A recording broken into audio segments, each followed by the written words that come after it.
All right, folks, Mr. Swinger One here. Welcome to the channel. I figured I'd give an update, what's going on in the garage, where we're at.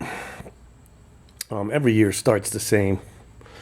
I start out hot and heavy, but then it gets hot in July, and I kind of stay out of the garage. I don't have air conditioning, or I venture off onto other stuff. Plus, there's daily driver repairs. My truck's sitting out there. I got a '99 Ranger.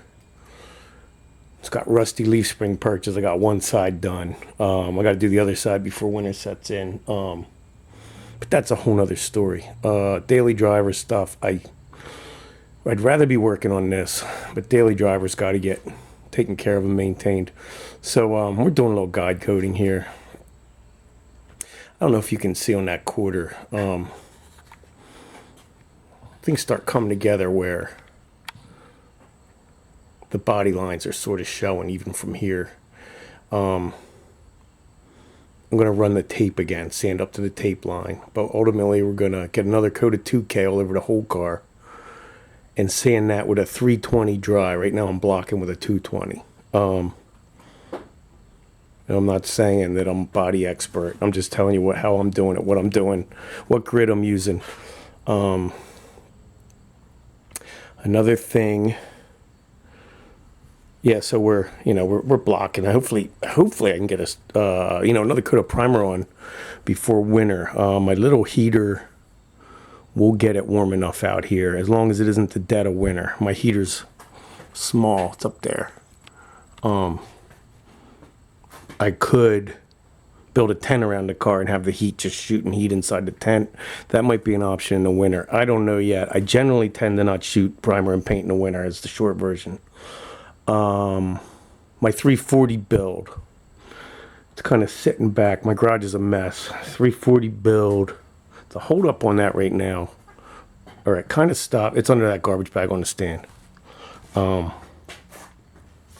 It kind of stopped because I sent a set of J heads out with 188s, 915 heads. I sent them out and I had them redone. So they're ready to go, but I don't really know if I want to run 188s on it. I don't know. I think it would run fine with 188s, but I like the 202s and the 340. I have my other set of J heads with 202s. I have to send them out. That 188 set cost me just under $500, but my castings were clean, so the guy didn't clean them up, glass beat them, whatever they do now. They used to hot acid tank stuff. So the other set might cost more because he's going to have to clean them up. Other things, I got a set of brake drums in the boxes. We got parts sitting around. Another thing I wanted to talk about, I posted a video. I have a Sun Pro tack up on the column. Let's see if we can zoom in on this dark. There's an old Sun Pro tack there. That's something I probably bought in the 90s. At Pep Boys in the Mr. Gasket section, whatever it was, but it's a Sun Pro. I picked up an Autometer mini tack. I'm gonna, I just want to mention that it's as you go along with your builds, and you can afford it, upgrade to good stuff. So I'm gonna put this Autometer mini tack in there, and that'll fit nice. I have a big 5-inch tack. I just don't think they fit nice in these cars. I don't want it blocking the speedometer because this is gonna be a street car. I do have the big old, 5.5-inch, whatever, drag racing Autometer tack in a box somewhere. But I don't like the way it fits in this car. I want a nice tack that sits on the column right in front of where the factory tack would be. And this here will suit that application well.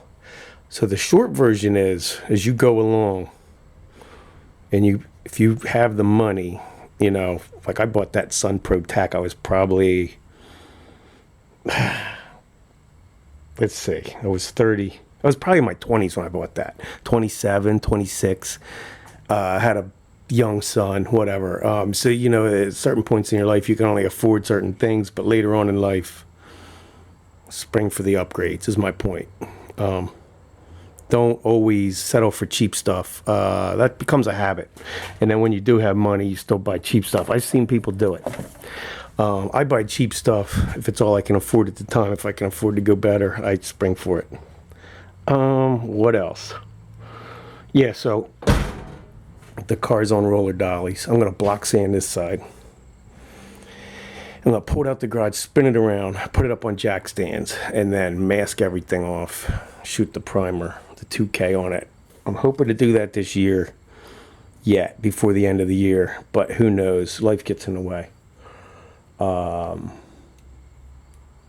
That's about it for the upgrade updates. Usually in the winter, I'd jump back on that 340 build. I think right now I'm gonna send that other set of heads out. The other set of J's I have. I did disassemble one cylinder, and I seen they were knurled. Plus, there was valve guide play on the exhaust side. So yeah, I bought the J heads fairly cheap. They were $280, but now I got to rebuild them. So I might have 700 or 800 in them until I have them rebuilt.